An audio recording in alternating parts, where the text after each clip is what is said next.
لە کاتێکدا پێشتر بەرزترین ئاسی بێکاری لە پارێزگای دۆک بوو گەشتبوویە لە سەدانەوە، بەڵام ئێستا ڕێژەی بێکاری ئەوەشی بە تەواوی تێپەڕ کردووە بۆ لە سەر و لە سەدا 15. بەپێی نوێترین ئامار کە لەلایەن بانکی نێودەوڵەتی باوکاری حکوومەتی هەرێم کراوە، ڕێژەی بێکاری لە هەرێمی کوردستان 5 نمرە لەسەر و ستانداردی جیهانیەوە هەڵکشانی بەخۆوە بینیوە. لەو بارەیەوە بانکەکە هۆژاری داوە بە حکوومەتی هەرێمی کوردستان. هاوکات پێشتریش یەکێتی و بەرهێنەرانی کوردستان جەختی لەسەرەوە کردەوە. قەیرانی دارایی تا ئاستێکی مەترسیدار ڕێژەی بێکاری بەرز کردووەتەوە بۆ پێی کشانەوەی کۆمپانیەکان لە هەرێم و مایە پوچبوونی کۆمپانیەکانی ناوخۆ بۆتە هۆی هەڵوەشانەوەی 200,000 گرێبەستی کار لە هەرێمی کوردستان.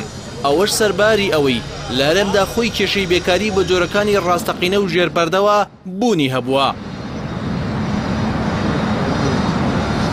وەزیری کار و کاروباری کۆمەڵاتی بۆ چارەسەری کێشەی بێکاری جەخت لەسەر بەهێزکردنی کارتی تایبەت دەکاتەوە تاوکو گەنجان بتوانن لە ڕێگەیەوە ئاوڵی بەدەزێنانی کار بدەن.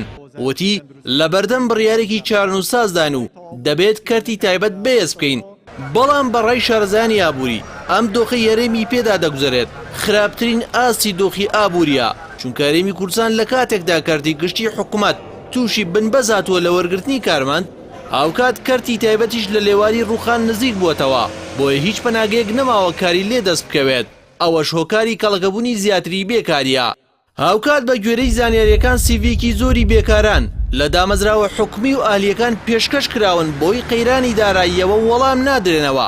هەر بۆ نمونە تەنها بۆ وەرگرتنی دوو کارمەند لە فڕۆکەخانەی نێودەوڵەتی سلێمانی 6,000 سیڤی پێشکەش کراوە.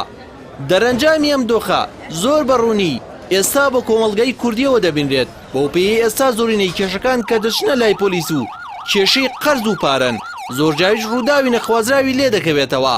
ئاوکات پێشبینی دەکرێت ئەگەر پارە نەخرێتە بازاڕەوە گەڕی ئابووری چالاک نەکرێت، دامەزراوەکانی کەرتی تایبەت بەگەڕ نەخرێنەوە و دۆخی موچە چاکسازی تێدا نەکرێت لە ڕووی پێدان و بڕەوە، ڕێژەکە زیاتر بەرز دەبێتەوە.